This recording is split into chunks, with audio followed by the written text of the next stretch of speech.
Topic की लैना है, सब्जेक्ट की लैना है। मैनू बिल्कुल ही बहुत सारे मन विच आए है सब्जेक्ट ते गल करा, है सब्जेक्ट ते गल करा। आज मैं सवेरे उठी ते मैनू एकदम याद आया कि संडे नूं ते असीं स्वाध्याय किसी किताब ते गल करने आ, ते आज संडे वे ते किताब ते गल करनी चाहिदी है। ऑलरेडी मैं इस किताब ते 2 बार प्रेजेंटेशन लै चुकी हां अलग अलग वर्कशॉप विच, ते फिर मैं किताब ही लई। और ਇਹ ਜਿਹੜੀ ਕਿਤਾਬ ਹੈ ਇਹ ਬਹੁਤ ਵਧੀਆ ਕਿਤਾਬ ਹੈ। ਇਹ ਜਿਹੜੇ ਇੱਕ ਆਥਰ ਨੇ ਅੰਨਾ ਪਾਰਕਿੰਸਨ, ਇਹ ਫੋਰਨਰ ਆਥਰ ਨੇ ਔਰ ਇਹਨਾਂ ਨੇ ਆਪਣੇ ਆਪ ਨੂੰ ਹੀਲ ਕੀਤਾ, ਆਪਣਾ ਟਿਊਮਰ ਬ੍ਰੇਨ ਟਿਊਮਰ ਠੀਕ ਕੀਤਾ ਸਿਰਫ ਬ੍ਰੈਥ ਦੀ ਜਿਹੜੀ ਸਾਇੰਸ ਹੈ ਇਹਨੂੰ ਅਪਲਾਈ ਕਰਕੇ। ਔਰ ਇਹਨਾਂ ਨੇ ਇੱਕ ਬੁੱਕ ਲਿਖੀ change your mind heal your body. ਸਿਰਫ ਅਸੀਂ ਆਪਣੇ ਮਨ ਨੂੰ ਬਦਲ ਕੇ ਆਪਣੇ ਸਰੀਰ ਨੂੰ ਠੀਕ ਕਰ ਸਕਦੇ ਹਾਂ। This is the best selling book ਜਿਹਦੀ ਸੈਲਫ ਹੈਲਪ, ਅਸੀਂ ਆਪਣੀ ਹੀ ਮਦਦ ਕਿਸ ਤਰ੍ਹਾਂ ਕਰ ਸਕਦੇ ਹਾਂ। ਔਰ ਐਸਾ ਨਹੀਂ ਹੈ ਕਿ ਉਹਨਾਂ ਨੇ 4 ਕਿਤਾਬਾਂ ਪੜ੍ਹੀਆਂ ਤੇ ਲਿਖ ਦਿੱਤਾ, ਕਿਉਂਕਿ ਉਹਨਾਂ ਦੀ ਖੁਦ ਦੀ ਲਾਈਫ ਦੀ ਸਟੋਰੀ ਹੈ ਔਰ ਹਰ ਚੀਜ਼ ਉਹਨਾਂ ਨੇ ਖੁਦ ਐਕਸਪੀਰੀਅੰਸ ਕੀਤੀ। ਸੋ ਥੋੜਾ ਜਿਹਾ ਮੈਂ ਆਥਰ ਦੇ ਬਾਰੇ ਦੱਸਦਾ ਕਿ ਇਹ BBC ਵਿੱਚ ਇੱਕ ਜਰਨਲਿਸਟ ਸਨ ਔਰ ਇਹਨਾਂ ਨੇ ਬਹੁਤ ਤਰੱਕੀ ਕੀਤੀ, ਬਹੁਤ ਮਿਹਨਤ ਕੀਤੀ ਔਰ ਇਹਨਾਂ ਦਾ ਕੰਮ ਹੁੰਦਾ ਸੀ ਕਿ ਛੋਟੇ ਛੋਟੇ ਡਾਕੂਮੈਂਟਰੀਜ਼ ਬਣਾਉਣੀਆਂ, ਜਿਹੜੇ ਸੁਸਾਇਟੀ ਦੇ ਇਸ਼ੂਜ਼ ਨੇ ਉਹਨਾਂ ਨੂੰ ਸਾਹਮਣੇ ਲੈ ਕੇ ਆਣਾ, ਲੋਕਾਂ ਨੂੰ ਅਵੇਅਰ ਕਰਨਾ ਕਿ ਜੋ ਇਹ ਹੋ ਰਿਹਾ ਠੀਕ ਹੋ ਰਿਹਾ ਗਲਤ ਹੋ ਰਿਹਾ, ਜਿਸ ਤਰ੍ਹਾਂ ਅਸੀਂ ਨਿਊਜ਼ ਚੈਨਲਸ ਵਿੱਚ ਦੇਖਨੇ ਆ। ਲੇਕਿਨ ਇਹਨਾਂ ਦੇ ਅੰਦਰ ਆਥੈਂਟਿਸਿਟੀ ਬਹੁਤ ਸੀ, ਮਤਲਬ ਇਹ ਕਹਿੰਦੇ ਸੀ ਕਿ ਮੈਂ ਕੰਪਰੋਮਾਈਜ਼ ਨਹੀਂ ਕਰ ਸਕਦੀ, ਜੋ ਸੁਸਾਇਟੀ 'ਚ ਹੋ ਰਿਹਾ ਮੈਂ ਉਹਦੀ ਰੀਅਲ ਪਿਕਚਰ ਦਿਖਾਵਾਂਗੀ। ਜਿਸ ਤਰ੍ਹਾਂ ਫਾਰਮਾਸਿਊਟੀਕਲ ਇੰਡਸਟਰੀ ਹੈ ਉਹ ਕੀ ਕਰ ਰਹੀ ਹੈ, ਕਿਸ ਤਰ੍ਹਾਂ ਲੋਕਾਂ ਨੂੰ ਬੇਵਕੂਫ ਬਣਾ ਰਹੀ ਹੈ, ਕਿਸ ਤਰ੍ਹਾਂ ਲੋਕਾਂ ਨੂੰ ਉਹ ਜਾਲ ਵਿੱਚ ਫਸਾ ਰਹੀ ਹੈ, ਜਾਂ ਪੋਲੀਟੀਸ਼ੀਅਨਸ ਕਿਸ ਤਰ੍ਹਾਂ ਕਰ ਰਹੇ ਨੇ, ਕਹਿ ਕੁਝ ਹੋ ਰਹੇ ਨੇ ਕਰ ਕੁਝ ਹੋ ਰਹੇ ਨੇ। ਤਾਂ ਉਹ ਫਿਰ ਉਹਦੇ ਤੇ ਡਾਕੂਮੈਂਟਰੀਜ਼ ਉਸ ਤਰ੍ਹਾਂ ਦੀਆਂ ਬਣਾਉਂਦੇ ਸੀ ਤੇ ਫਿਰ ਲੋਕਾਂ ਨੂੰ ਪਸੰਦ ਨਹੀਂ ਸੀ ਆਉਂਦਾ ਔਰ ਬਹੁਤ ਸਾਰੇ ਲੋਕ ਜਿਹੜੇ ਨੇ ਇਹਨਾਂ ਨੂੰ ਫਿਰ ਉਹ ਕੰਮ ਕਰਨ ਨਹੀਂ ਸੀ ਦਿੰਦੇ ਤੇ ਇਹਨਾਂ ਨੂੰ ਬਹੁਤ ਪਰੇਸ਼ਾਨੀ ਹੁੰਦੀ ਸੀ ਕਿ ਜੋ ਸੱਚਾਈ ਹੈ ਉਹ ਮੈਂ ਕਿਉਂ ਨਹੀਂ ਦੱਸ ਸਕਦੀ, ਮੈਂ ਕਿਉਂ ਨਹੀਂ ਸੁਸਾਇਟੀ ਦੇ ਸਾਹਮਣੇ ਉਸ ਸੱਚਾਈ ਲੈ ਕੇ ਦੱਸ ਸਕਦੀ। ਇੱਕ ਚੀਜ਼ ਗਲਤ ਹੋ ਰਹੀ ਹੈ ਤੇ ਉਹਨੂੰ ਤਾਂ ਹਾਈਲਾਈਟ ਕਰਨਾ ਹੀ ਚਾਹੀਦਾ, ਲੋਕਾਂ ਵਿੱਚ ਅਵੇਅਰਨੈਸ ਕ੍ਰੀਏਟ ਕਰਨੀ ਚਾਹੀਦੀ ਹੈ। ਲੇਕਿਨ ਇਹਨਾਂ ਨੂੰ ਕਿਸੇ ਨੇ ਫਿਰ ਉਹ ਚੀਜ਼ ਪਸੰਦ ਨਹੀਂ ਕੀਤੀ ਔਰ ਇਹਨਾਂ ਨੇ ਫਿਰ ਉਹ ਕੰਮ ਜਿਹੜਾ ਸੋਚਿਆ ਕਿ ਮੈਂ ਇਹ ਨਹੀਂ ਕਰਨਾ, ਮੈਂ ਕੋਈ ਹੋਰ ਕੰਮ ਕਰਨਾ, ਫਿਰ ਇਹ ਹੋਰ ਕੰਮਾਂ ਵਿੱਚ ਲੱਗੇ ਰਹੇ। ਔਰ ਇੱਕ ਟਾਈਮ ਐਸਾ ਆਇਆ, ਇੱਕ ਬਹੁਤ ਹੀ ਬਿਜ਼ੀ ਵੂਮਨ ਜਿਹੜਾ ਆਪਣਾ ਕੰਮ ਵੀ ਕਰ ਰਹੀ ਹੈ, ਬੱਚੇ ਵੀ ਨੇ ਉਹਨਾਂ ਨੂੰ ਵੀ ਪਾਲ ਰਹੀ ਹੈ, ਬਸ ਦੌੜ ਰਹੀ ਹੈ ਸੰਸਾਰ ਵਿੱਚ ਤਰੱਕੀ ਵਾਸਤੇ, ਕੈਰੀਅਰ ਵਾਸਤੇ, ਪੈਸਾ ਕਮਾਉਣ ਵਾਸਤੇ, ਬਸ ਇੱਕ ਮਸ਼ੀਨ ਰਹਿ ਗਈ ਪੈਸਾ ਕਮਾਉਣ ਦੀ। ਔਰ ਲਾਈਫ ਵਿੱਚ ਐਸਾ ਇੱਕ ਟਾਈਮ ਆਇਆ ਮਿਡ ਏਜ ਵਿੱਚ ਜਾ ਕੇ, ਬੱਚੇ ਵੀ ਛੋਟੇ ਛੋਟੇ ਨੇ ਔਰ ਇਹਨਾਂ ਨੂੰ ਕੈਂਸਰ ਟਿਊਮਰ ਡਿਟੈਕਟ ਹੋ ਗਿਆ, ਬ੍ਰੇਨ ਵਿੱਚ ਟਿਊਮਰ ਹੈ। ਤਾਂ ਸਾਰੀ ਜ਼ਿੰਦਗੀ ਇੱਕ ਵਾਰੀ ਰੁਕ ਗਈ ਆ ਕੇ ਕਿ ਹੁਣ ਕੀ ਹੋਏਗਾ, ਪਰਿਵਾਰ ਦਾ ਕੀ ਹੋਏਗਾ, ਬੱਚਿਆਂ ਦਾ ਕੀ ਹੋਏਗਾ। ਔਰ ਉਸੇ ਟਾਈਮ ਵਿੱਚ ਉਹੀ ਟਾਈਮ ਚੱਲ ਰਿਹਾ ਸੀ ਜਿਸ ਟਾਈਮ ਅਮਰੀਕਾ ਵਿੱਚ ਸਤੰਬਰ ਵਿੱਚ ਜਿਹੜਾ ਟਵਿਨ ਟਾਵਰ ਦਾ ਅਟੈਕ ਹੋਇਆ ਸੀ ਤੇ ਪੂਰੀ ਦੁਨੀਆ ਉਸ ਟਾਈਮ ਹਿੱਲੀ ਹੋਈ ਸੀ।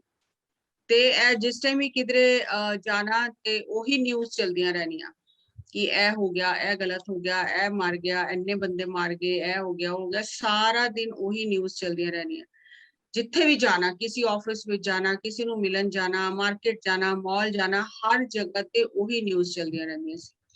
ਫਿਰ ਇਹਨਾਂ ਦੇ ਮਨ ਵਿੱਚ ਧੀਰੇ ਧੀਰੇ ਵਿਚਾਰ ਆਉਣ ਲੱਗੇ ਕਿ ਐਸਾ ਤੇ ਨਹੀਂ ਹੈ ਕਿ ਦੁਨੀਆ 'ਚ ਹਰ ਚੀਜ਼ ਗਲਤ ਹੋ ਰਹੀ ਹੈ, ਬਹੁਤ ਕੁਝ ਅੱਛਾ ਹੋ ਰਿਹਾ ਹੈ, ਉਹ ਕਿਉਂ ਨਹੀਂ ਦਿਖਾਇਆ ਜਾਂਦਾ ਜੋ ਅੱਛਾ ਹੋ ਰਿਹਾ ਹੈ।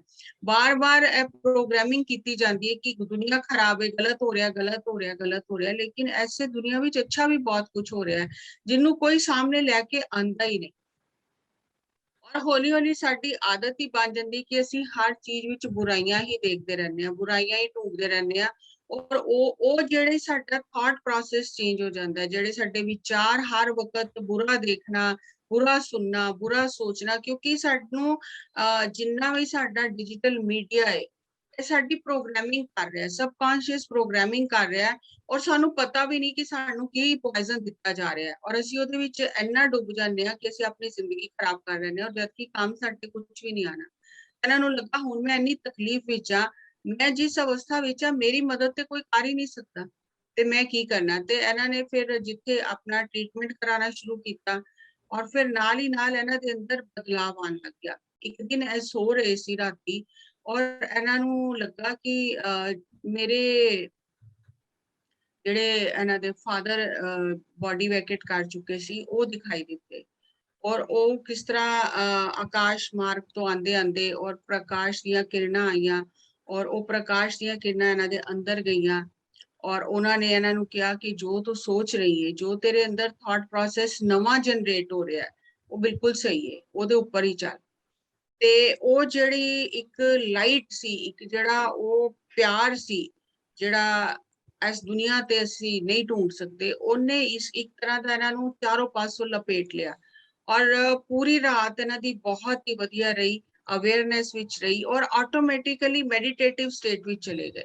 किसी ने सिखाई नहीं मेडिटेशन, लेकिन ऑटोमेटिकली प्रेजेंट मोमेंट विच आके मेडिटेटिव स्टेट विच चले गए और गड्डी जिस वेले सवेरे उठे और ऑफिस जान लगे गड्डी चलानी शुरू की ते इन्हां नूं इस तरह लगा कि मैं नहीं चला रही, कोई चलवा रहा मेरे कोलों, मैं सिर्फ एक इंस्ट्रूमेंट हाँ जो काम कर रही हाँ और मैं जो कर रही हाँ मैं वो देख भी रही हाँ।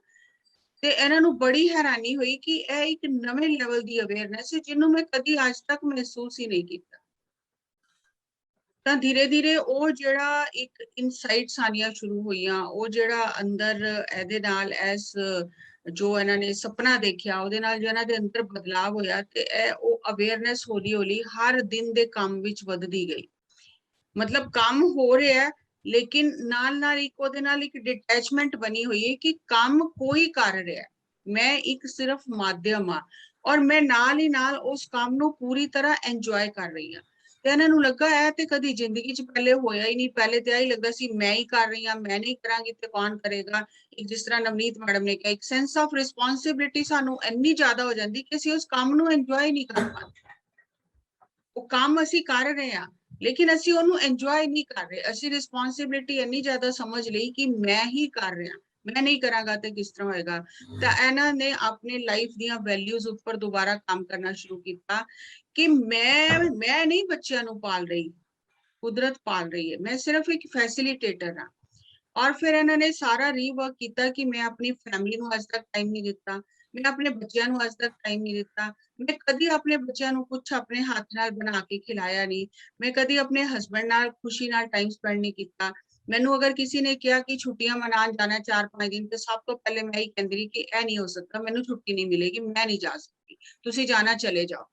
ਤਾਂ ਉਹ ਸਾਰੀਆਂ ਚੀਜ਼ਾਂ ਯਾਦ ਆਉਣ ਲੱਗ ਗਈਆਂ ਕਿ ਹੁਣ ਤੇ ਜ਼ਿੰਦਗੀ ਮੇਰੇ ਕੋਲੋਂ ਸਾਰਾ ਕੁਝ ਖੋਹ ਲਏਗੀ, ਇਹਨੂੰ ਮੈਂ ਇੰਜੋਏ ਨਹੀਂ ਕੀਤਾ, ਮੈਨੂੰ ਇੰਨਾ ਕੁਝ ਮਿਲਿਆ, ਮੈਂ ਕੁਝ ਵੀ ਇੰਜੋਏ ਨਹੀਂ ਕੀਤਾ ਔਰ ਹੁਣ ਤੇ ਟਾਈਮ ਆ ਗਿਆ ਕਿ ਜ਼ਿੰਦਗੀ ਮੇਰੇ ਕੋਲੋਂ ਸਾਰਾ ਕੁਝ ਖੋਹ ਲਏਗੀ ਤੇ ਮੈਂ ਆ ਕੇ ਦੁਨੀਆ ਤੇ ਕੀਤਾ ਕੀ। ਇਸ ਤਰ੍ਹਾਂ ਦੀਆਂ ਇਨਸਾਈਟਸ ਆਂਦੀਆਂ ਗਈਆਂ ਔਰ ਇਹ ਆਪਣੇ ਆਪ ਨੂੰ ਜਿੱਥੇ ਟ੍ਰੀਟਮੈਂਟ ਕਰਾ ਰਹੇ ਸੀ ਆਪਣੇ ਆਪ ਨੂੰ ਚੇਂਜ ਕਰਦੇ ਗਏ ਔਰ ਇਹਨਾਂ ਨੂੰ ਇਹ ਬੁੱਕ ਕਾਫੀ ਸਾਰਾ ਮੈਟਰ ਮਿਲਿਆ। ਜਿਸ ਤਰ੍ਹਾਂ ਤਿੱਬਤ ਦੇ ਜਿਹੜੇ ਬੌਧ ਭਿਕਸ਼ੂ ਹੁੰਦੇ ਨੇ, ਇੱਕ ਵਾਰ ਉਹਨਾਂ ਦਾ ਦਲਾਈ ਲਾਮਾ ਦਾ ਇੰਟਰਵਿਊ ਲੈਣ ਗਏ, ਪਹਿਲੇ ਬਹੁਤ ਪਹਿਲੇ ਸ਼ੁਰੂਆਤੀ ਆਪਣੇ ਕੈਰੀਅਰ ਦੇ ਦੌਰ ਵਿੱਚ ਇੰਟਰਵਿਊ ਲਿਆ ਤੇ ਬਹੁਤ ਸਾਰੇ ਲੋਕਾਂ ਨੇ ਉਹਨਾਂ ਨੂੰ ਬਹੁਤ ਸਾਰੇ ਪ੍ਰਸ਼ਨ ਪੁੱਛੇ ਜ਼ਿੰਦਗੀ ਦੇ ਬਾਰੇ ਵਿੱਚ, ਮੌਤ ਦੇ ਬਾਰੇ ਵਿੱਚ। ਤੇ ਇਹਨੂੰ ਉਸ ਟਾਈਮ ਇਹਨਾਂ ਨੂੰ ਕੁਝ ਵੀ ਸਮਝ ਨਹੀਂ ਆਇਆ ਕਿ ਇਹ ਬੇਕਾਰ ਦੀਆਂ ਗੱਲਾਂ ਕਿਉਂ ਕਰ ਰਹੇ। ਲੇਕਿਨ ਜਿਸ ਟਾਈਮ ਇਹ ਉਹ ਸਿਚੁਏਸ਼ਨ ਇਹਨਾਂ ਦੇ ਸਾਹਮਣੇ ਆਈ ਕਿ ਡੈਥ ਸਾਹਮਣੇ ਖੜੀ ਹੈ ਤਾਂ ਉਹ ਸਾਰੇ ਜਿਹੜੇ ਕੁਐਸਚਨ ਆਨਸਰ ਸੀ ਉਹ ਯਾਦ ਆ ਗਏ ਕਿ ਜ਼ਿੰਦਗੀ ਦਾ ਮਕਸਦ ਕੀ ਹੈ, ਜ਼ਿੰਦਗੀ ਜੀਣ ਕਿਉਂ ਆਇਆ, ਡੈਥ ਕੀ ਹੈ, ਬਰਥ ਕੀ ਹੈ, ਉਹ ਸਭ ਇਹਨਾਂ ਨੂੰ ਯਾਦ ਆ ਗਏ ਜਿਹੜੇ ਉਹਨਾਂ ਨੇ ਉਹ ਇੰਟਰਵਿਊ ਵਿੱਚ ਆਨਸਰ ਕੀਤੇ ਸੀ ਔਰ ਉਹਨਾਂ ਦੀ ਗਹਿਰਾਈ ਸਮਝ ਆਉਣ ਲੱਗ ਗਈ। ਹੁਣ ਇਹਨਾਂ ਨੇ ਡਿਸਾਈਡ ਕੀਤਾ ਕਿ ਮੈਂ ਅੱਜ ਤੋਂ, ਚਾਹੇ ਮੈਨੂੰ ਟਿਊਮਰ ਵੀ ਹੈ ਲੇਕਿਨ ਮੈਂ ਜਿੰਦਾ ਤੇ ਹਾਂ ਤੇ ਮੈਂ ਅੱਜ ਤੋਂ ਆਪਣੀ ਲਾਈਫ ਦਾ ਹਰ ਮੂਮੈਂਟ ਇੰਜੋਏ ਕਰਨਾ ਹੈ। ਤਾਂ ਇਹਨਾਂ ਨੇ ਜੌਬ ਛੋੜ ਦਿੱਤੀ ਔਰ ਇਹਨਾਂ ਨੇ ਆਪਣੇ ਲਾਈਫ ਨੂੰ ਰੀਵਰਕ ਕੀਤਾ, ਆਪਣੇ ਬੱਚਿਆਂ ਨਾਲ ਖੇਲਣਾ ਸ਼ੁਰੂ ਕੀਤਾ, ਟਾਈਮ ਸਪੈਂਡ ਬੱਚਿਆਂ ਵਾਸਤੇ ਬਣਾਉਣਾ, ਕੁਝ ਵੋਕੇਸ਼ਨਸ ਤੇ ਜਾਣਾ, ਆਪਣੀ ਫੈਮਿਲੀ ਨੂੰ ਟਾਈਮ ਦੇਣਾ, ਸਭ ਕੁਝ ਕਰਨਾ ਸ਼ੁਰੂ ਕੀਤਾ ਔਰ ਆਪਣਾ ਥਾਟ ਪ੍ਰੋਸੈਸ ਜਿਹੜਾ ਉਹਨੂੰ ਚੇਂਜ ਕਰਨਾ ਸ਼ੁਰੂ ਕੀਤਾ, ਮੈਡੀਟੇਸ਼ਨ ਕਰਨੀ ਸ਼ੁਰੂ ਕੀਤੀ ਔਰ ਇਹਨਾਂ ਨੂੰ ਕਿਸੇ ਨੇ ਉਸ ਟਾਈਮ ਸਿਖਾਇਆ ਨਹੀਂ, ਆਟੋਮੈਟਿਕਲੀ ਅੰਦਰੋਂ ਹੀ ਆਉਣ ਲੱਗਿਆ। ਜਿਸ ਤਰ੍ਹਾਂ ਲਾਈਫ ਵਿੱਚ ਇੱਕ ਯੂ ਟਰਨ ਆਉਂਦਾ ਨਾ, ਕਿ ਜਿਸ ਟਾਈਮ ਆਤਮਾ ਜਾਗਦੀ ਹੈ ਉਹ ਆਪਣੇ ਆਪ ਰਸਤੇ ਦਿਖਾਣ ਲੱਗ ਜਾਂਦੀ ਹੈ। ਬਿਮਾਰੀ ਅਚਾਨਕ ਨਹੀਂ ਆਉਂਦੀ ਸਾਡੇ ਤੇ ਕਿ ਇਧਰੋਂ ਦੀ ਕੋਈ ਬਿਮਾਰੀ ਕਿਧਰੋਂ ਦੀ ਆ ਗਈ, ਨਹੀਂ। ਬਿਮਾਰੀ ਜੋ ਅਸੀਂ ਪ੍ਰਕਿਰਤੀ ਨਾਲ, ਆਪਣੇ ਨਾਲ ਛੋਟੇ ਛੋਟੇ ਹਰ ਦਿਨ ਪਾਪ ਕਰਨੇ ਆ, अपने आप ਨੂੰ ਇਗਨੋਰ ਕਰਨੇ ਆ, ਆਪਣੇ ਆਪ ਨੂੰ ਪਿਆਰ ਨਹੀਂ ਕਰਦੇ, ਆਪਣੀ ਫੈਮਿਲੀ ਵੱਲ ਧਿਆਨ ਨਹੀਂ ਦਿੰਦੇ, ਜੋ ਵੀ ਸਾਡੇ ਆਸ-ਪਾਸ ਹੈ ਉਹਦੇ ਵਾਸਤੇ ਸਾਨੂੰ ਕੋਈ ਗ੍ਰੈਟੀਟਿਊਡ ਨਹੀਂ ਹੈ। ਅਸੀਂ ਇੱਕ ਦੌੜ ਲਗਾਈਏ ਕਿ ਅਸੀਂ ਪੈਸਾ ਕਮਾਣਾ ਹੈ, ਸੰਸਾਰ ਵਿੱਚ ਅਸੀਂ ਸਕਸੈਸਫੁਲ ਹੋਣਾ ਹੈ, ਔਰ ਅਸੀਂ ਉਸ ਦੌੜ ਵਿੱਚ ਬਹੁਤ ਸਾਰੇ ਐਸੇ ਗਲਤ ਕਰਮ ਕਰਦੇ ਜਾਂਦੇ ਆ, ਔਰ ਜਿਸ ਟਾਈਮ ਉਹ ਗਲਤ ਕਰਮ ਬਹੁਤ ਜ਼ਿਆਦਾ ਇਕੱਠੇ ਹੋ ਜਾਂਦੇ ਨੇ ਤਾਂ ਬਿਮਾਰੀ ਬਣ ਕੇ ਸਾਡੇ ਸਾਹਮਣੇ ਆ ਜਾਂਦੇ ਨੇ ਕਿ ਅਸੀਂ ਆਪਣੇ ਆਪ ਨੂੰ ਬਦਲੀਏ। ਔਰ ਜਿਸ ਤਰ੍ਹਾਂ ਅਸੀਂ ਦੇਖਿਆ ਕਿ ਅੱਜ ਕਲੈਕਟਿਵ ਉਹ ਜਿਹੜੇ ਕਰਮ ਨੇ ਪੂਰੀ ਮਾਨਵ ਜਾਤੀ ਦੇ, ਉਹ ਮਾਨਵ ਜਾਤੀ ਦੇ ਸਾਹਮਣੇ ਆਏ ਔਰ ਇਨਸਾਨ ਨੂੰ ਬਦਲਣਾ ਹੀ ਪਿਆ। ਔਰ ਜੋ ਬਦਲ ਰਹੇ ਨੇ ਉਹ ਬਚ ਵੀ ਰਹੇ ਨੇ, ਉਹ ਠੀਕ ਵੀ ਹੋ ਰਹੇ ਨੇ। ਤਾਂ ਅਚਾਨਕ ਹੀ ਬਿਮਾਰੀ ਨਹੀਂ ਆਉਂਦੀ, ਸਾਡੀਆਂ ਹੀ ਗਲਤੀਆਂ ਕਰਕੇ, ਗਲਤ ਕਰਮ ਜਿਹੜੇ ਅਸੀਂ ਕਰ ਰਹੇ ਹਾਂ ਆਪਣੇ ਲਈ, ਦੂਜਿਆਂ ਲਈ, ਪ੍ਰਕਿਰਤੀ ਲਈ, ਉਹ ਸਾਰੇ ਬਿਮਾਰੀ ਬਣ ਕੇ ਸਾਡੇ ਸਾਹਮਣੇ ਖੜੇ ਹੋ ਜਾਂਦੇ ਨੇ। ਫਿਰ ਇਹਨਾਂ ਨੂੰ ਇਹ ਲੱਗਾ ਕਿ ਇਹ ਜਿਹੜਾ ਨਵਾਂ ਥਾਟ ਪ੍ਰੋਸੈਸ ਮੇਰੇ ਅੰਦਰ ਆ ਰਿਹਾ ਹੈ, ਜਿਹੜੀ ਨਵੀਂ ਥਾਟ ਚੇਨ ਚੱਲ ਰਹੀ ਹੈ ਮੇਰੇ ਅੰਦਰ, ਤੇ ਇਹਦਾ ਮਤਲਬ ਮੈਨੂੰ ਆਪਣੇ ਪੁਰਾਣੇ ਤਰੀਕੇ ਬਦਲਨੇ ਪੈਣਗੇ। ਜਿਸ ਤਰ੍ਹਾਂ ਮੈਂ ਜ਼ਿੰਦਗੀ ਨੂੰ ਸੋਚ ਰਹੀ ਸੀ, ਜਿਸ ਤਰ੍ਹਾਂ ਮੈਂ ਜ਼ਿੰਦਗੀ ਨੂੰ ਦੇਖ ਰਹੀ ਸੀ, ਉਹ ਤਰੀਕਾ ਠੀਕ ਨਹੀਂ ਸੀ ਕਿ ਦੌੜਨਾ, ਭੱਜਣਾ, ਸਕਸੈਸ ਹਾਸਲ ਕਰਨੀ, ਪੈਸਾ ਹਾਸਲ ਕਰਨਾ। ਸਾਨੂੰ ਇਹ ਲੱਗਦਾ ਹੈ ਕਿ ਮੈਂ ਅਗਰ ਕਮਾਵਾਂਗਾ ਨਹੀਂ, ਮੈਂ ਅਗਰ ਅੱਛੀ ਸੈਲਰੀ ਨਹੀਂ ਹੋਏਗੀ ਤੇ ਮੈਂ ਪਰਿਵਾਰ ਨੂੰ ਕੰਫਰਟ ਕਿਸ ਤਰ੍ਹਾਂ ਦਿਆਂਗਾ। ਲੇਕਿਨ ਅਸੀਂ ਪਰਿਵਾਰ ਕੋਲੋਂ ਕਦੀ ਇਹ ਨਹੀਂ ਪੁੱਛਿਆ ਕਿ ਤੁਹਾਨੂੰ ਸਾਡੇ ਪੈਸੇ ਨਾਲ ਕੰਫਰਟ ਹੈ ਕਿ ਸਾਡੇ ਸਾਥ ਨਾਲ ਕੰਫਰਟ ਹੈ। ਤੁਸੀਂ ਪੈਸਾ ਪਸੰਦ ਕਰੋਗੇ ਕਿ ਸਾਡਾ ਕੁਆਲਿਟੀ ਟਾਈਮ ਲੈਣਾ ਪਸੰਦ ਕਰੋਗੇ। ਤਾਂ ਜਿਸ ਟਾਈਮ ਇਹਨਾਂ ਨੇ ਰੀਵਰਕ ਕੀਤਾ, ਆਪਣੇ ਆਪ ਨੂੰ ਚੇਂਜ ਕਰਨਾ ਸ਼ੁਰੂ ਕੀਤਾ, ਤੇ ਸਾਰੇ ਪੁਰਾਣੇ ਜਿਹੜੇ ਸੀ ਥਾਟ ਪ੍ਰੋਸੈਸ ਸੀ, ਜਿਹੜੇ ਪਰਸੈਪਸ਼ਨ ਸੀ, ਜਿਹੜਾ ਦੁਨੀਆ ਨੂੰ ਦੇਖਣੇ ਦਾ ਨਜ਼ਰੀਆ ਸੀ, ਉਹ ਬਦਲਣਾ ਸ਼ੁਰੂ ਕੀਤਾ। ਜਿਸ ਟਾਈਮ ਬਦਲਣਾ ਸ਼ੁਰੂ ਕੀਤਾ, ਹਰ ਛੋਟੀ ਛੋਟੀ ਚੀਜ਼ ਵਿੱਚ ਦੇਖਿਆ ਬਹੁਤ ਹੀ ਖੁਸ਼ੀ ਮਿਲਦੀ ਹੈ। ਤੁਸੀਂ ਆਪਣਾ ਘਰ ਹੀ ਸਾਫ਼ ਕਰ ਰਹੇ ਹੋ, ਬਹੁਤ ਖੁਸ਼ੀ ਮਿਲ ਰਹੀ ਹੈ। ਤੁਸੀਂ ਬੱਚਿਆਂ ਨਾਲ ਟਾਈਮ ਸਪੈਂਡ ਕਰ ਰਹੇ ਹੋ, ਬਹੁਤ ਖੁਸ਼ੀ ਮਿਲ ਰਹੀ ਹੈ। ਤੁਸੀਂ ਫੈਮਿਲੀ ਨਾਲ ਛੁੱਟੀਆਂ ਮਨਾਉਣ ਜਾ ਰਹੇ ਹੋ, ਬਹੁਤ ਖੁਸ਼ੀ ਮਿਲ ਰਹੀ ਹੈ। ਤੁਸੀਂ ਪ੍ਰਕਿਰਤੀ ਨੂੰ ਇੰਜੋਏ ਕਰ ਰਹੇ ਹੋ, ਸਮੁੰਦਰ ਦੇ ਕਿਨਾਰੇ ਤੇ ਹੋ, ਪਹਾੜਾਂ ਦੇ ਕੋਲ ਗਏ ਹੋ, ਜੰਗਲ ਵਿੱਚ ਗਏ ਹੋ, ਤੁਸੀਂ ਆਪਣੇ ਆਪ ਨੂੰ ਪਾਣੀ ਦੇ ਨੇੜੇ ਲੈ ਕੇ ਗਏ, ਤੁਸੀਂ ਸਮੁੰਦਰ ਵਿੱਚ, ਪਾਣੀ ਵਿੱਚ ਤੁਸੀਂ ਥੋੜੀ ਦੇਰ ਖੇਲੇ। ਹਰ ਇੱਕ ਚੀਜ਼ ਕਿੰਨਾ ਆਨੰਦ ਦਿੰਦੀ ਹੈ ਔਰ ਕਿੰਨਾ ਸਰੀਰ ਨੂੰ ਹੈਲਥ ਦਿੰਦੀ ਹੈ। ਉਹ ਇੱਕ ਇੱਕ ਚੀਜ਼, ਛੋਟੀ ਛੋਟੀ ਚੀਜ਼ ਬਾਰੀਕੀ ਨਾਲ ਸਮਝ ਆਉਣ ਲੱਗੀ। ਤੇ ਇਹਨਾਂ ਨੇ ਆਪਣੇ ਜਿਹੜਾ ਥਾਟ ਪ੍ਰੋਸੈਸ ਹੈ ਉਹਨੂੰ ਚੇਂਜ ਕਰਨਾ ਸ਼ੁਰੂ ਕੀਤਾ। ਜਿਸ ਤਰ੍ਹਾਂ ਕਹਿੰਦੇ ਨਾ, ਦ੍ਰਿਸ਼ਟੀ ਬਦਲਦੇ ਸ੍ਰਿਸ਼ਟੀ ਬਦਲ ਜਾਂਦੀ ਹੈ। ਤਾਂ ਹੁਣ ਇੱਕ ਨਵੀਂ ਦ੍ਰਿਸ਼ਟੀ, ਆਤਮ ਦ੍ਰਿਸ਼ਟੀ ਅੰਦਰੋਂ ਹੀ ਆਉਣ ਲੱਗ ਗਈ ਔਰ ਹਰ ਇੱਕ ਚੀਜ਼ ਵਿੱਚ, ਹਰ ਇੱਕ ਰਿਸ਼ਤੇ ਵਿੱਚ ਸੁੰਦਰਤਾ ਦਿਖਣ ਲੱਗ ਗਈ। ਔਰ ਫਿਰ ਇਹ ਜਿਹੜੀ ਬਿਮਾਰੀ ਆਈ ਹੈ, ਇਹਦੇ ਵਾਸਤੇ ਵੀ ਗ੍ਰੈਟੀਟਿਊਡ ਹੋ ਗਿਆ ਕਿ ਅਗਰ ਇਹ ਇੱਕ ਸਟਾਪ ਨਹੀਂ ਆਂਦਾ, ਇਹ ਵੇਕਅਪ ਕਾਲ ਨਹੀਂ ਆਂਦੀ, ਤਾਂ ਮੈਂ ਇਸ ਤਰ੍ਹਾਂ ਹੀ ਜ਼ਿੰਦਗੀ ਜੀ ਕੇ ਚਲੀ ਜਾਂਦੀ ਔਰ ਮੈਨੂੰ ਇਸ ਚੀਜ਼ ਦਾ ਅਹਿਸਾਸ ਹੀ ਨਹੀਂ ਹੁੰਦਾ ਕਿ ਮਨੁੱਖੀ ਜਨਮ ਪਾ ਕੇ ਇਹਦਾ ਮਕਸਦ ਕੀ ਹੈ। ਮੈਂ ਧਰਤੀ ਤੇ ਆਈ ਕੀ ਕਰਨ? ਮੈਂ ਇਸ ਤਰ੍ਹਾਂ ਹੀ ਪੈਸਾ ਕਮਾਉਂਦੇ, ਖਾਂਦੇ, ਪੀਂਦੇ, ਸੌਂਦੇ ਚਲੀ ਜਾਂਦੀ। ਤੇ ਇਹਨਾਂ ਨੇ ਆਪਣੀ ਬਿਮਾਰੀ ਨੂੰ ਵੀ ਥੈਂਕਸ ਕਰਨਾ ਸ਼ੁਰੂ ਕੀਤਾ ਕਿ ਜਿਨਨੇ ਮੇਰੀ ਆਤਮਾ ਦਾ ਦਰਵਾਜ਼ਾ ਖੋਲ ਦਿੱਤਾ ਕਿ ਮੈਂ ਆਤਮਾ ਦੀ ਤਰਫ ਮੁੜਾਂ। ਮੈਂ ਬਹੁਤ ਸੰਸਾਰ ਦੀ ਤਰਫ ਦੌੜ ਲਿਆ, ਬਹੁਤ ਪੈਸੇ ਦੀ ਤਰਫ ਦੌੜ ਲਿਆ, ਆਪਣੀ ਸਕਸੈਸ ਪਾਉਣ ਲਈ, ਕੈਰੀਅਰ ਤੇ ਬਹੁਤ ਉੱਚਾ ਜਾਣ ਲਈ ਬਹੁਤ ਮਿਹਨਤ ਕਰ ਲਈ, ਲੇਕਿਨ ਆਪਣੀ ਆਤਮਾ ਵਾਸਤੇ ਕੀ ਕੀਤਾ? ਅੱਗੇ ਜਾਣ ਵਾਸਤੇ ਕੀ ਕੀਤਾ? ਕਿਉਂਕਿ ਆਤਮਾ ਨੇ ਤਾਂ ਜਾਣਾ ਹੀ ਜਾਣਾ ਹੈ, ਸਰੀਰ ਛੋੜ ਕੇ ਜਾਣਾ ਹੈ, ਤੇ ਮੈਂ ਅੱਗੇ ਦੀ ਕੀ ਤਿਆਰੀ ਕੀਤੀ?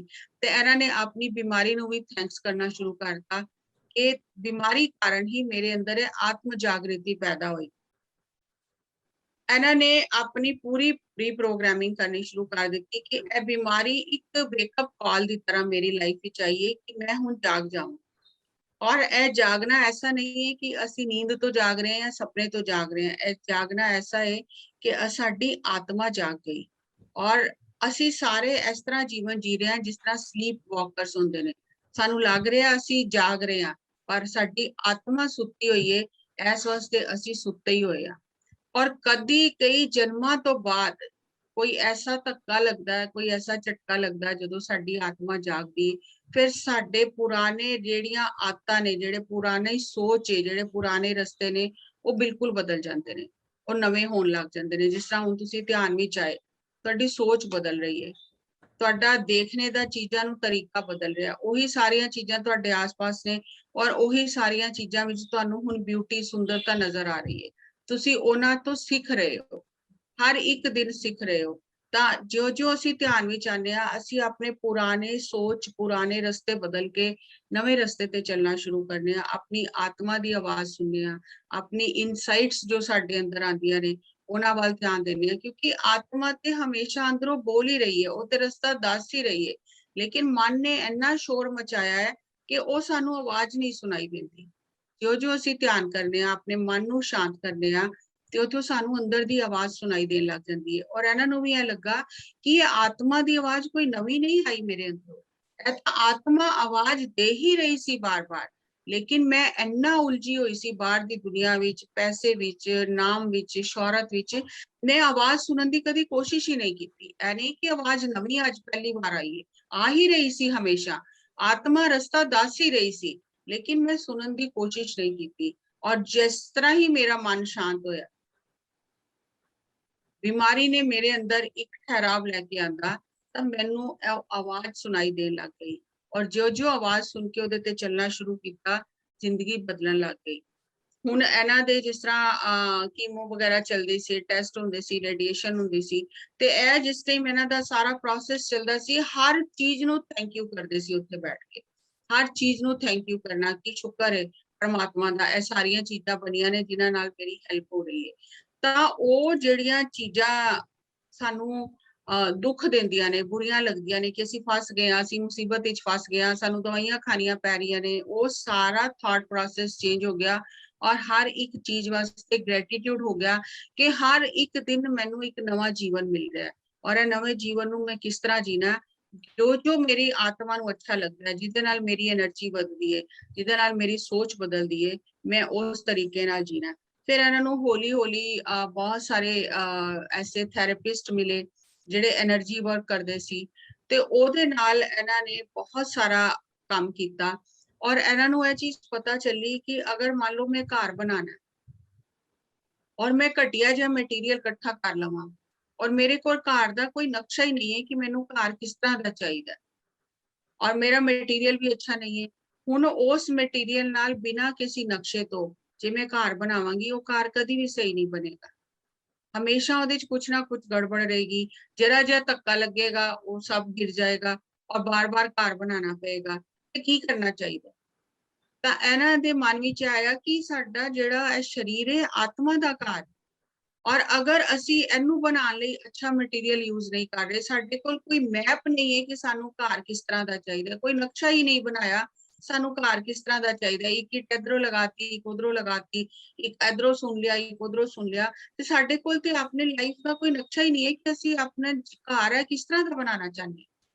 ਔਰ ਬਾਡੀ ਦੇ ਅੰਦਰ ਇੰਨੀ ਹੀਲਿੰਗ ਹੁੰਦੀ ਹੈ, ਇੰਨਾ ਹੀਲਿੰਗ ਮੈਕੈਨਿਜ਼ਮ ਬਾਡੀ ਦਾ ਸਟਰੋਂਗ ਹੈ ਕਿ ਅਗਰ ਅਸੀਂ ਬਾਡੀ ਵੱਲ ਧਿਆਨ ਦਈਏ, ਬਾਡੀ ਨਾਲ ਗੱਲ ਕਰੀਏ, ਅਸੀਂ ਬਾਡੀ ਡਾਇਲੋਗ ਕਰੀਏ ਕਿ ਸਾਡੇ ਸਰੀਰ ਵਿੱਚ ਕਿਸ ਜਗ੍ਹਾ ਤੇ ਤਕਲੀਫ ਹੈ, ਕਿਉਂ ਤਕਲੀਫ ਆਈ ਹੈ, ਤਾਂ ਹੌਲੀ ਹੌਲੀ ਬਾਡੀ ਆਪਣੇ ਆਪ ਨੂੰ ਠੀਕ ਕਰ ਲੇਗੀ, ਕਿਉਂਕਿ ਬਾਡੀ ਦੇ ਅੰਦਰ ਪੂਰੇ એનર્ਜੀ ਸੈਂਟਰ ਨੇ, ਬਾਡੀ ਦੇ ਅੰਦਰ ਪੂਰਾ ਹੀਲਿੰਗ ਮੈਕੈਨਿਜ਼ਮ ਹੈ, ਲੇਕਿਨ ਅਸੀਂ ਦਵਾਈਆਂ ਨਾਲ ਉਹਨੂੰ ਦਬਾਉਣ ਦੀ ਕੋਸ਼ਿਸ਼ ਕਰਨੇ ਆ, ਔਰ ਉਹ ਹੌਲੀ ਹੌਲੀ ਬਾਡੀ ਦਾ ਸਾਰਾ ਇਨਰ ਮੈਕੈਨਿਜ਼ਮ ਜਿਹੜਾ ਹੈ ਉਹ ਗੜਬੜ ਹੋ ਜਾਂਦਾ, ਔਰ ਫਿਰ ਅਸੀਂ ਬਾਹਰ ਦੀਆਂ ਚੀਜ਼ਾਂ ਤੇ ਹੀ ਨਿਰਭਰ ਰਹਿਣ ਲੱਗ ਜਾਂਦੇ ਹਾਂ, ਅਸੀਂ ਆਪਣੀ ਬਾਡੀ ਦੀ ਹੀਲਿੰਗ ਪਾਵਰ ਨੂੰ ਕਦੀ ਵੀ ਐਕਸਪਲੋਰ ਨਹੀਂ ਕਰ ਸਕਦੇ। ਤਾਂ ਇਹਨਾਂ ਨੇ ਫਿਰ ਆਪਣੀ ਬਾਡੀ ਨਾਲ ਗੱਲ ਕਰਨੀ ਸ਼ੁਰੂ ਕੀਤੀ, ਆਪਣੀ ਲਾਈਫ ਦਾ ਰਿਵਿਊ ਕਰਨਾ ਸ਼ੁਰੂ ਕੀਤਾ, ਬਾਡੀ ਦੇ ਇੱਕ ਇੱਕ ਸੈੱਲ ਨੂੰ ਪਿਆਰ ਕਰਨਾ ਸ਼ੁਰੂ ਕੀਤਾ ਕਿ thank you for your healing, thank you for your healing, ਤੇ ਹੌਲੀ ਹੌਲੀ ਬਾਡੀ ਦਾ ਜਿਹੜਾ ਹੀਲਿੰਗ ਮੈਕੈਨਿਜ਼ਮ ਅੰਦਰ ਦਾ ਐਕਟੀਵੇਟ ਹੋਣ ਲੱਗ ਗਿਆ, ਔਰ ਬਾਡੀ ਦੀ ਹੀਲਿੰਗ ਹੋਣ ਲੱਗ ਗਈ। ਔਰ ਇੱਕ ਤੇ ਉੱਪਰੋਂ ਕੰਮ ਕਰ ਰਹੇ ਨੇ ਕਿ ਜੋ ਟ੍ਰੀਟਮੈਂਟ ਲੈ ਰਹੇ ਨੇ, ਇੱਕ ਅੰਦਰੋਂ ਕੰਮ ਕਰ ਰਹੇ ਨੇ, ਆਪਣੇ ਆਪ ਨੂੰ ਬਦਲ ਰਹੇ ਨੇ, ਉਹਨਾਂ ਚੀਜ਼ਾਂ ਨੂੰ ਸਮਝ ਰਹੇ ਨੇ, ਹਰ ਚੀਜ਼ ਨੂੰ ਇੰਜੋਏ ਕਰ ਰਹੇ ਨੇ, ਗ੍ਰੈਟੀਟਿਊਡ ਵਿੱਚ ਰਹਿ ਰਹੇ ਨੇ, ਤਾਂ ਆਟੋਮੈਟਿਕਲੀ ਉਹ ਜਿਹੜੀ ਹੀਲਿੰਗ ਸੀ ਬਹੁਤ ਫਾਸਟ ਹੋ ਗਈ। ਹੁਣ ਜਿਸ ਟਾਈਮ ਇਹਨਾਂ ਦਾ ਕੁਝ ਸਾਲ ਬਾਅਦ, 2-4 ਸਾਲ ਬਾਅਦ ਜਿਸ ਤਰ੍ਹਾਂ ਦੁਬਾਰਾ ਇਹਨਾਂ ਦਾ ਸਕੈਨ ਹੋਣਾ ਸੀ, ਇਹਨਾਂ ਨੂੰ ਲੱਗਾ ਕਿ ਮੈਂ ਤੇ ਬਿਲਕੁਲ ਠੀਕ ਹੋ ਗਈ ਹਾਂ, ਤੇ ਜਿਸ ਟਾਈਮ ਸਕੈਨ ਹੋਇਆ ਤੇ ਸਕੈਨ ਵਿੱਚ ਟਿਊਮਰ ਤੇ ਠੀਕ ਦਿਖਾਈ ਦਿੱਤਾ ਕਿ ਟਿਊਮਰ ਠੀਕ ਹੋ ਗਿਆ, ਲੇਕਿਨ ਜਿਸ ਜਗ੍ਹਾ ਤੇ ਟਿਊਮਰ ਸੀ ਉਸ ਜਗ੍ਹਾ ਤੇ ਇੱਕ ਛੋਟਾ ਜਿਹਾ ਅਜੇ ਨਿਸ਼ਾਨ ਬਣਿਆ ਹੋਇਆ ਸੀ, ਤਾਂ ਡਾਕਟਰ ਨੇ ਕਿਹਾ ਕਿ ਠੀਕ ਤੇ ਹੋ ਗਿਆ, ਲੇਕਿਨ ਇਹ ਅਜੇ ਉਹਦੀ ਨਿਸ਼ਾਨ ਰਹਿ ਗਿਆ, ਇਹ ਫਿਰ ਡਿਵੈਲਪ ਹੋ ਸਕਦਾ ਹੈ। ਤਾਂ ਇਹਨਾਂ ਨੂੰ ਬਹੁਤ ਹੈਰਾਨੀ ਹੋਈ ਕਿ ਇੰਨੀ ਮਿਹਨਤ ਮੈਂ ਕੀਤੀ, ਆਪਣੇ ਆਪ ਨੂੰ ਬਦਲਿਆ, ਆਪਣੇ ਸਾਰੇ ਚੀਜ਼ਾਂ ਨੂੰ ਰੀਵਰਕ ਕੀਤਾ, ਫਿਰ ਇਹ ਥੋੜਾ ਜਿਹਾ ਕਿਉਂ ਰਹਿ ਗਿਆ। ਤੇ ਇਹ ਫਿਰ ਜਿਸ ਟਾਈਮ ਆਪਣੇ ਮੈਡੀਟੇਸ਼ਨ ਵਿੱਚ ਬੈਠੇ ਔਰ ਆਪਣੇ ਅੰਦਰ ਧਿਆਨ ਦਿੱਤਾ, ਤੇ ਇਹਨਾਂ ਨੇ ਦੇਖਿਆ ਕਿ ਮੇਰੇ ਮਨ ਵਿੱਚ ਅਜੇ ਇਹ ਸਬ ਕੌਂਸ਼ੀਅਸ ਵਿੱਚ ਥਾਟ ਬੈਠਾ ਹੋਇਆ ਹੈ कि ट्यूमर जिहड़ा है वो ठीक हो रहा है, हौली हौली ठीक हो रहा है, ठीक ते हो रहा है, लेकिन थॉट प्रोसेस की चल रहा है कि टाइम लगेगा, हौली हौली ठीक होएगा।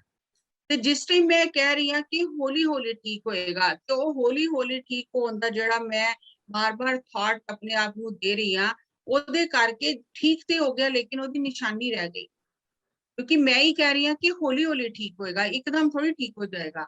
ਤਾਂ ਇਹ ਜਿਸ ਟਾਈਮ ਸਕੈਨ ਕਰਾ ਕੇ ਘਰ ਗਏ ਤੇ ਇਹਨਾਂ ਨੂੰ ਆਪਣੇ ਆਪ ਤੇ ਬਹੁਤ ਹੱਸੀ ਆਈ ਕਿ ਐਸੀ ਕਿਹੜੀ ਗੱਲ ਰਹਿ ਗਈ ਏ ਜਿਹੜੀ ਅਜੇ ਵੀ ਮੈਂ ਮਨ ਵਿੱਚ ਪਕੜ ਕੇ ਬੈਠੀ ਹਾਂ, ਜਿਹੜੀ ਮੇਰੀ ਅਵੇਅਰਨੈਸ ਦੇ ਅੰਦਰ ਨਹੀਂ ਆਈ। ਕਿਉਂਕਿ ਅਗਰ ਹਨੇਰਾ ਹੈ ਕਿਧਰੇ ਔਰ ਅਸੀਂ ਦੀਵਾ ਜਲਾਵਾਂਗੇ ਤਾਂ ਹਨੇਰਾ ਚਲਾ ਜਾਏਗਾ, ਤੇ ਐਸਾ ਕਿਹੜਾ ਥਾਟ ਬਚ ਗਏ ਨੇ ਜਿਨ੍ਹਾਂ ਨੇ ਅਜੇ ਵੀ ਮੇਰੇ ਅੰਦਰ ਉਹ ਹਨੇਰਾ, ਉਹ ਅਗਿਆਨ ਜਿਹੜਾ ਹੈ ਉਹਨੂੰ ਰੋਕ ਕੇ ਰੱਖਿਆ ਹੈ। ਜਿਸ ਵੇਲੇ ਇਹਨਾਂ ਨੇ ਉਸ ਥਾਟ ਪ੍ਰੋਸੈਸ ਤੇ ਕੰਮ ਕਰਨਾ ਸ਼ੁਰੂ ਕੀਤਾ, ਤੇ ਸਭ ਤੋਂ ਪਹਿਲੇ ਤੇ ਆਇਆ ਕਿ ਜਿਹੜਾ ਮੈਂ ਕਹਿ ਰਹੀ ਹਾਂ ਹੌਲੀ ਹੌਲੀ ਠੀਕ ਹੋਏਗਾ। ਜਿਸ ਤਰ੍ਹਾਂ ਅਸੀਂ ਕੋਈ ਵੀ ਗੱਲ ਕਰਨੇ ਆ ਤੇ ਅਸੀਂ ਕਹਿੰਦੇ ਆ ਇਹ ਬਿਮਾਰੀ ਤੇ ਹੌਲੀ ਹੌਲੀ ਠੀਕ ਹੋਏਗੀ, ਇੱਕਦਮ ਥੋੜੀ ਠੀਕ ਹੋ ਜਾਏਗੀ। ਤਾਂ ਉਹ ਅਸੀਂ ਜੋ ਕਹਿ ਰਹੇ ਹਾਂ ਕਿ ਹੌਲੀ ਹੌਲੀ ਠੀਕ ਹੋਏਗੀ, ਤਾਂ ਹੌਲੀ ਹੌਲੀ ਹੀ ਠੀਕ ਹੋਏਗੀ। ਅਸੀਂ ਕਹਿੰਦੇ ਆ ਹੌਲੀ ਹੌਲੀ ਬੁਢਾਪਾ ਆਉਂਦਾ ਤੇ ਸਿਹਤ ਤੇ ਖਰਾਬ ਹੁੰਦੀ ਹੀ ਹੁੰਦੀ ਹੈ। ਜੋ ਅਸੀਂ ਬੋਲ ਰਹੇ ਹਾਂ ਉਹੀ ਸਾਡਾ ਸਰੀਰ ਸੁਣ ਕੇ ਉਸ ਤਰ੍ਹਾਂ ਹੀ ਕਰ ਰਿਹਾ। लेकिन अगर ਅਸੀਂ ਚਮਤਕਾਰੀ ਸੋਚ ਰੱਖਾਂਗੇ, ਮਿਰਾਕਲਸ ਥਿੰਕਿੰਗ ਰੱਖਾਂਗੇ, ਤਾਂ ਸਰੀਰ ਉਸ ਤਰ੍ਹਾਂ ਕੰਮ ਕਰੇਗਾ। ਲੇਕਿਨ ਅਸੀਂ ਹਰ ਵਕਤ ਜੋ ਸਾਡੀ ਸਰੀਰ ਨਾਲ ਗੱਲਬਾਤ ਚੱਲ ਰਹੀ ਹੈ, ਚਾਹੇ ਅਸੀਂ ਅੰਦਰੋਂ ਅੰਦਰ ਸਰੀਰ ਨਾਲ ਗੱਲ ਕਰ ਰਹੇ ਹਾਂ, ਉਹ ਨੈਗੇਟਿਵ ਹੀ ਅਸੀਂ ਗੱਲ ਕਰ ਰਹੇ ਹਾਂ ਕਿ ਹੌਲੀ ਹੌਲੀ ਠੀਕ ਹੋਏਗਾ। ਹੁਣ ਬੁਢਾਪਾ ਆ ਗਿਆ, 40 ਸਾਲ ਹੋ ਗਏ, 50 ਸਾਲ ਹੋ ਗਏ, ਤੇ ਬੀਪੀ ਤੇ ਨਾਰਮਲ ਇਹ ਹੋ ਹੀ ਜਾਂਦਾ, ਸਾਰਿਆਂ ਨੂੰ ਹੋ ਜਾਂਦਾ ਹੈ।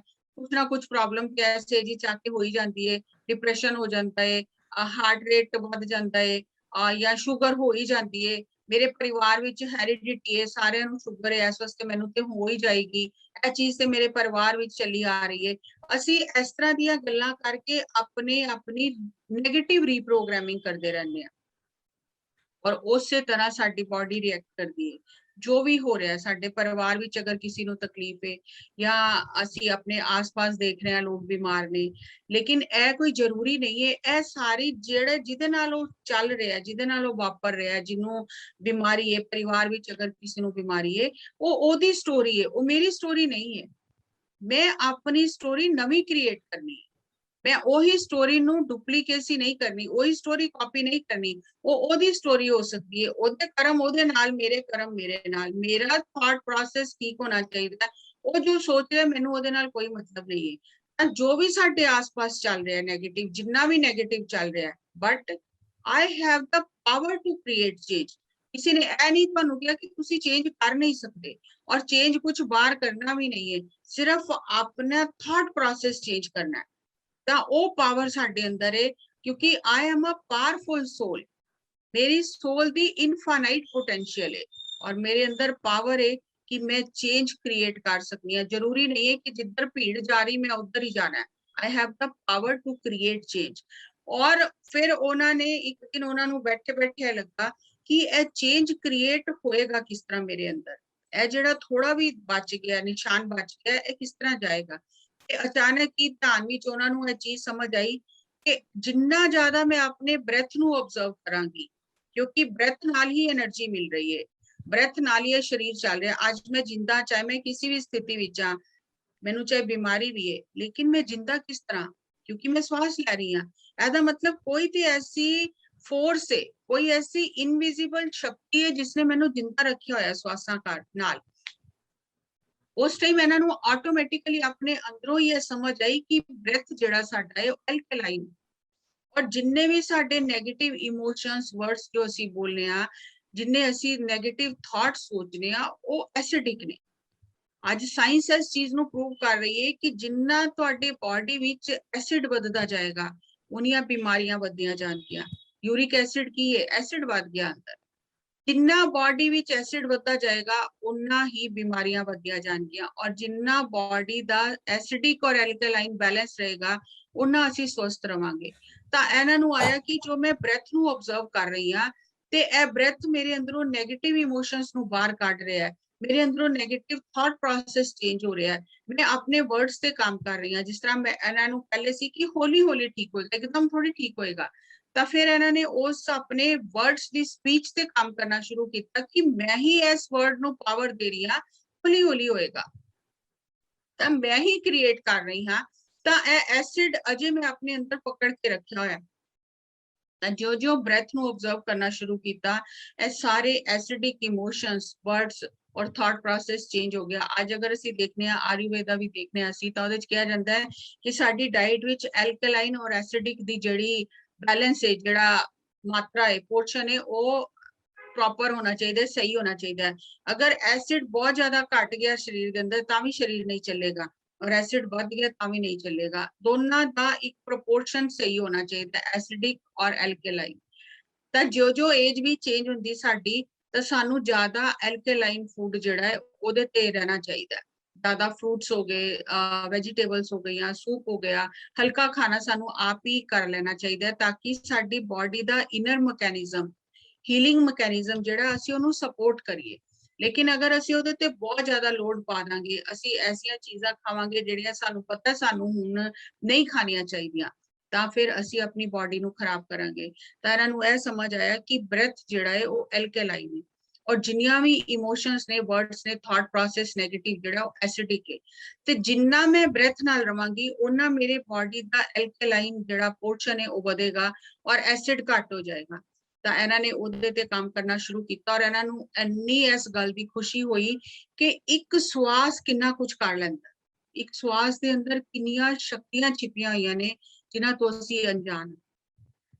ਫਿਰ ਇੱਕ ਦਿਨ ਇਹਨਾਂ ਨੂੰ ਇਹ ਸਮਝ ਆਇਆ, ਇਹਨਾਂ ਨੂੰ ਕਰਦੇ ਕਰਦੇ ਇਹ ਚੀਜ਼ ਆਈ ਇਹਨਾਂ ਦੇ ਅੰਦਰ ਕਿ ਮੈਂ ਅਜੇ ਮੇਰੀ ਲਾਈਫ ਵਿੱਚ ਐਸੇ ਕਿਹੜੇ ਲੋਕ ਨੇ ਜਿਨ੍ਹਾਂ ਨੂੰ ਮੈਂ ਮਾਫ ਨਹੀਂ ਕਰ ਪਾ ਰਹੀ, ਕਿਉਂਕਿ ਅਨਫੋਰਗਿਵਨੈਸ ਜਿਹੜੀ ਹੈ ਇਹ ਵੀ ਐਸਿਡਿਕ ਇਮੋਸ਼ਨ ਹੈ ਕਿ ਮੇਰੇ ਨਾਲ ਕੁਝ ਹੋਇਆ, ਕਿਸੇ ਨੇ ਮੇਰੇ ਨਾਲ ਚੰਗਾ ਨਹੀਂ ਕੀਤਾ, ਚਾਹੇ ਜੌਬ ਵਿੱਚ, ਫੈਮਿਲੀ ਵਿੱਚ, ਬਿਜ਼ਨਸ ਵਿੱਚ, ਤੇ ਮੈਂ ਅਜੇ ਵੀ ਉਹਨਾਂ ਨੂੰ ਭੁੱਲਿਆ ਨਹੀਂ, ਉਹ ਐਕਸਪੀਰੀਅੰਸ ਭੁੱਲਿਆ ਨਹੀਂ, ਉਹਨੂੰ ਮੈਂ ਬਾਰ-ਬਾਰ ਯਾਦ ਕਰ ਰਹੀ ਹਾਂ। ਮੈਂ ਅਨਫੋਰਗਿਵਨੈਸ ਵਿੱਚ ਰਹਿ ਰਹੀ ਹਾਂ ਤੇ ਮੈਂ ਬਾਰ-ਬਾਰ ਆਪਣੀ ਬਾਡੀ ਵਿੱਚ ਐਸਿਡ ਬਣਾ ਰਹੀ ਹਾਂ। ਤਾਂ ਫਿਰ ਇਹਨਾਂ ਨੇ ਉਹ ਫੋਰਗਿਵਨੈਸ ਉੱਪਰ ਕੰਮ ਕਰਨਾ ਸ਼ੁਰੂ ਕੀਤਾ ਕਿ ਮੇਰੀ ਲਾਈਫ ਵਿੱਚ ਐਸੇ ਕਿਹੜੇ ਲੋਕ ਨੇ ਜਿਨ੍ਹਾਂ ਨੂੰ ਅਜੇ ਵੀ ਮੈਨੂੰ ਫੋਰਗਿਵ ਕਰਨ ਦੀ ਜ਼ਰੂਰਤ ਹੈ।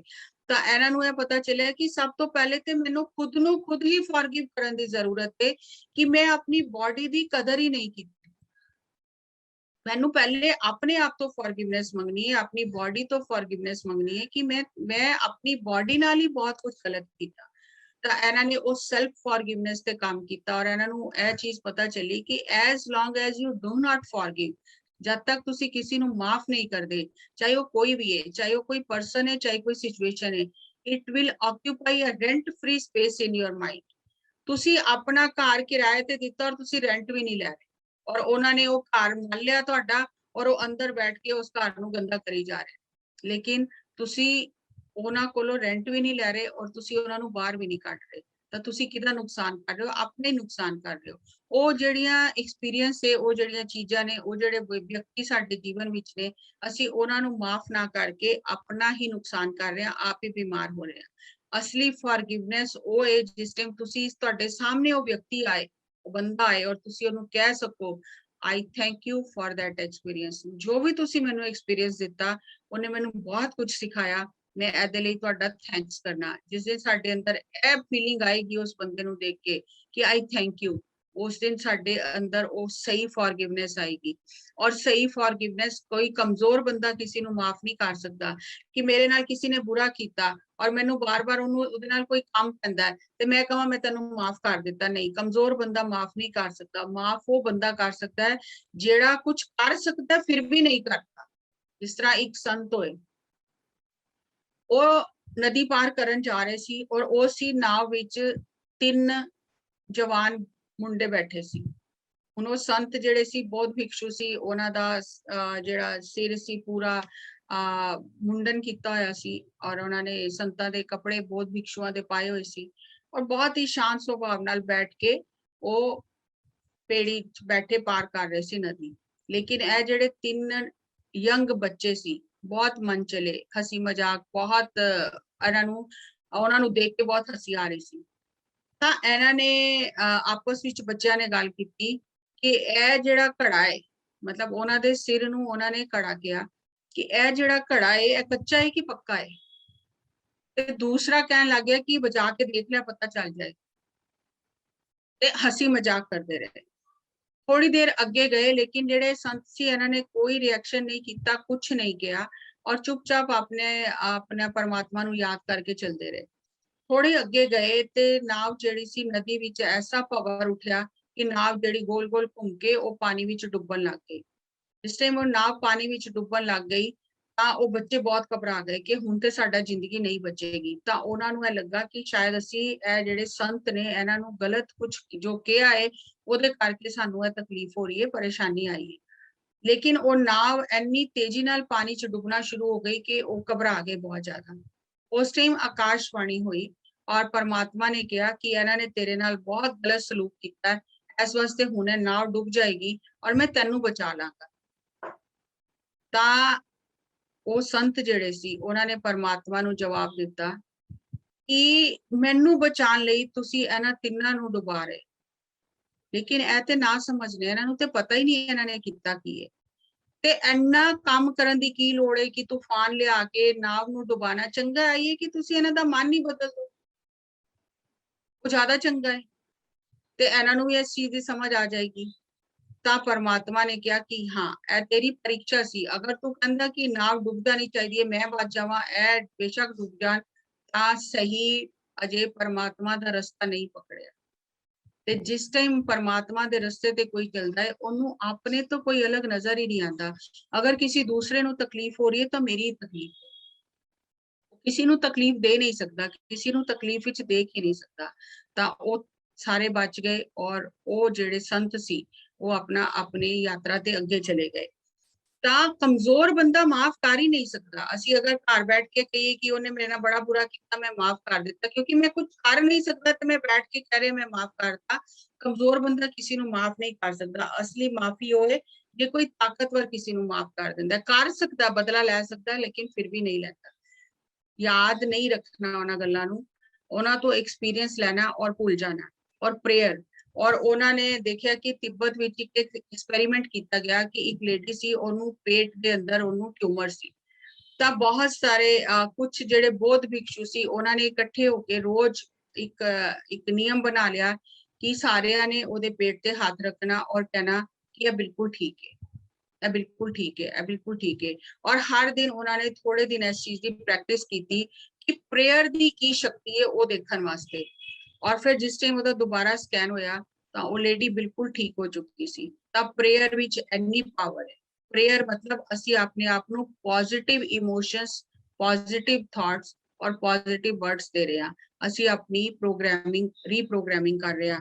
ਤਾਂ ਜਿਸ ਵੇਲੇ ਸਾਨੂੰ ਲੱਗੇ ਕਿ ਸਾਡੀ ਲਾਈਫ ਵਿੱਚ ਕੁਝ ਅੱਛਾ ਨਹੀਂ ਹੋ ਰਿਹਾ ਤਾਂ ਅਸੀਂ ਆਪਣੇ ਗਾਈਡਸ ਕੋਲੋਂ, ਸਪਿਰਿਟ ਗਾਈਡਸ ਕੋਲੋਂ, ਗੁਰੂ ਕੋਲੋਂ ਮਦਦ ਮੰਗ ਸਕਨੇ ਹਾਂ। ਅਸੀਂ ਪ੍ਰੇਅਰ ਕਰ ਸਕਨੇ ਹਾਂ। ਔਰ ਸਭ ਤੋਂ ਵਧੀਆ ਪ੍ਰੇਅਰ ਹੈ ਇਹ ਕਿ ਅਸੀਂ ਹਰ ਸਮੇਂ ਗ੍ਰੈਟੀਟਿਊਡ ਵਿੱਚ ਔਰ ਥੈਂਕਫੁਲਨੈਸ ਵਿੱਚ ਰਹੀਏ, ਕਿਉਂਕਿ ਧਰਤੀ ਦੀ ਜਿਹੜੀ ਊਰਜਾ ਹੈ ਉਹ ਸ਼ੂਮੈਨ ਰੈਜ਼ੋਨੈਂਸ ਐਕਸਪੀਰੀਅੰਸ, ਇੱਕ ਸ਼ੂਮੈਨ ਸਾਇੰਟਿਸਟ ਹੋਏ ਨੇ ਜਿਨ੍ਹਾਂ ਦੇ ਨਾਮ ਤੇ ਸ਼ੂਮੈਨ ਰੈਜ਼ੋਨੈਂਸ ਐਕਸਪੀਰੀਅੰਸ ਜਿਹੜਾ ਹੈ ਇਹ ਰਿਕਾਰਡ ਕੀਤਾ ਗਿਆ ਕਿ ਧਰਤੀ ਦੀ ਜਿਹੜੀ ਧੜਕਣ ਹੈ, ਜਿਸ ਤਰ੍ਹਾਂ ਸਾਡੀ ਧੜਕਣ ਹੈ ਇਸ ਤਰ੍ਹਾਂ ਧਰਤੀ ਦੀ ਵੀ ਧੜਕਣ ਹੈ। ਔਰ ਧਰਤੀ ਦੀ ਧੜਕਣ ਨੂੰ ਨਾਪਿਆ ਗਿਆ। ਜਦੋਂ ਅਸੀਂ ਬੱਚੇ ਹੁੰਦੇ ਹਾਂ ਸਾਡੀ ਔਰ ਧਰਤੀ ਦੀ ਧੜਕਣ ਜਿਹੜੀ ਉਹ ਮੈਚ ਕਰਦੀ ਹੈ। ਔਰ ਜੋ ਅਸੀਂ ਵੱਡੇ ਹੁੰਦੇ ਹਾਂ, ਅਸੀਂ ਸੰਸਾਰ ਵਿੱਚ ਦੌੜਨੇ ਹਾਂ, ਸਾਡੀ ਧੜਕਣ ਬਹੁਤ ਫਾਸਟ ਹੋਣ ਲੱਗ ਜਾਂਦੀ ਹੈ ਔਰ ਸਾਡਾ ਧਰਤੀ ਨਾਲ ਜਿਹੜੀ ਟਿਊਨਿੰਗ ਹੈ ਉਹ ਵਿਗੜ ਜਾਂਦੀ ਹੈ। ਔਰ ਜਿਸ ਵੇਲੇ ਸਾਡੀ ਟਿਊਨਿੰਗ ਵਿਗੜ ਜਾਂਦੀ ਹੈ ਅਸੀਂ ਬਿਮਾਰ ਹੋ ਜਾਂਦੇ ਹਾਂ। ਤਾਂ ਫਿਰ ਉਹ ਅਗਰ ਅਸੀਂ ਵਾਪਸ ਜਿਸ ਟਾਈਮ ਧਿਆਨ ਕਰਨੇ ਆ ਔਰ ਅਸੀਂ ਵਾਪਸ ਸਾਡਾ ਜਿਹੜਾ ਬਰੀਥਿੰਗ ਰੇਟ ਹੈ ਉਹ ਸਲੋ ਹੋਣ ਲੱਗ ਜਾਂਦਾ ਹੈ, ਅਸੀਂ ਵਾਪਸ ਧਰਤੀ ਦੀ ਜਿਹੜੀ ਹਾਰਟ ਬੀਟ ਹੈ ਉਹਦੇ ਨਾਲ ਅਸੀਂ ਮੈਚ ਕਰਨ ਲੱਗ ਜਾਂਦੇ ਹਾਂ, ਸਾਡੇ ਅੰਦਰ ਆਟੋਮੈਟਿਕਲੀ ਹੀਲਿੰਗ ਹੋਣ ਲੱਗ ਜਾਂਦੀ ਹੈ। ਇਸ ਲਈ ਅਸੀਂ ਧਿਆਨ ਕਰਨਾ ਹੈ, ਆਪਣੇ ਥਾਟ ਪ੍ਰੋਸੈਸ ਨੂੰ ਚੇਂਜ ਕਰਨਾ ਹੈ ਔਰ ਆਪਣੇ ਥਾਟ ਪ੍ਰੋਸੈਸ ਨੂੰ ਚੇਂਜ ਕਰਕੇ change your mind, change your life. ਅਗਰ ਸਾਡੀ ਲਾਈਫ ਚੇਂਜ ਨਹੀਂ ਹੋ ਰਹੀ, ਸਾਡੀ ਲਾਈਫ ਵਿੱਚ ਕੁਝ ਗਲਤ ਹੋ ਰਿਹਾ ਤਾਂ ਇਹਦਾ ਮਤਲਬ ਸਾਡੇ ਮਨ ਦੇ ਅੰਦਰ ਕੁਝ ਗਲਤ ਚੱਲ ਰਿਹਾ।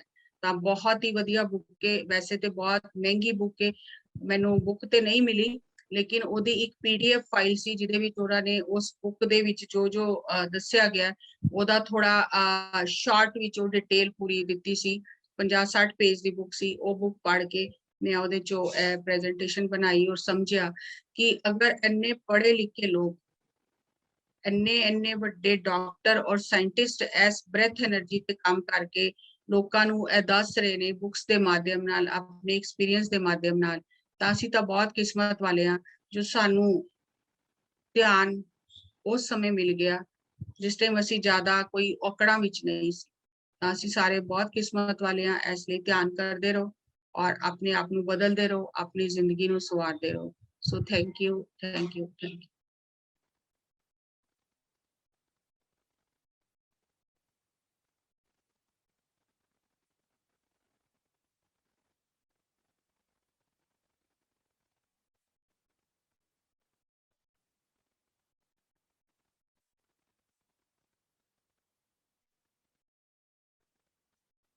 ਹਾਂਜੀ, ਅਨਮਿਊਟ ਕਰੋ ਜੀ।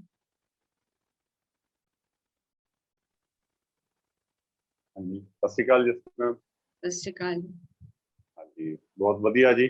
ਤੁਹਾਡੇ ਬੈਕਗ੍ਰਾਉਂਡ ਪਹਿਲਾਂ ਤਾਂ ਇਹ ਦੱਸੋ ਵੀ ਤੁਸੀਂ ਕਿੱਥੇ ਹੋ ਅੱਜ? आज मैं घर ही हाँ, आज मैंने बैकग्राउंड चेंज करनी आ गई तो मैं कर ली। क्या बात है। ਬਹੁਤ ਵਧੀਆ ਲੱਗ ਰਿਹਾ ਜੀ, ਬਹੁਤ ਵਧੀਆ।